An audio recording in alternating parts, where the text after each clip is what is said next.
আসসালামু আলাইকুম এভরিওয়ান, কেমন আছেন সবাই? আই হোপ সবাই অনেক বেশি ভালো আছেন। আলহামদুলিল্লাহ আমি ভালো আছি আপনাদের দোয়া এবং ভালোবাসায়। তো মিম এন্ড মিনহাজ চ্যানেল থেকে আপনাদের মাঝে নতুন একটি ভিডিও চলে আসলাম। তো আজকে করবো হচ্ছে আলু ভাজা।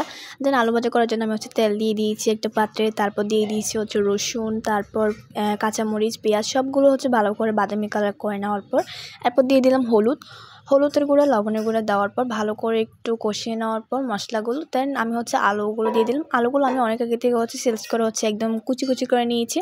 আর আলুটা যতটা কুচি হবে আর খেতে কিন্তু অনেক দারুণ। আর আমার আলু ভাজা অনেক পছন্দ, আমাদের বাসায় সবাই অনেক অনেক বেশি পছন্দ করে আলু ভাজাটা।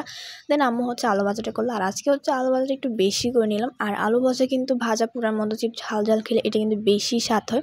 আমাদের বাসায় মোটামুটি ঝাল অবশ্যই খেতে একটু পছন্দ করে। তো আপনারা কে ঝাল বেশি পছন্দ করেন অবশ্যই কিন্তু জানাতে ভুলবেন না।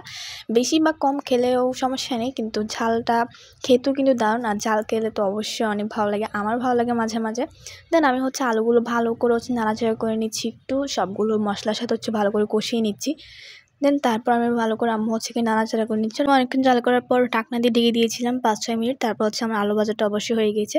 তো আপনাদের কাছে কেমন লেগেছে আমার এই রেসিপিটা অবশ্যই কিন্তু জানিয়ে দেবেন। সবাই ভালো থাকবেন, সুস্থ থাকবেন, আর আমার চ্যানেলটা কিন্তু সাবস্ক্রাইব করতে বলবেন না। আল্লাহ হাফেজ।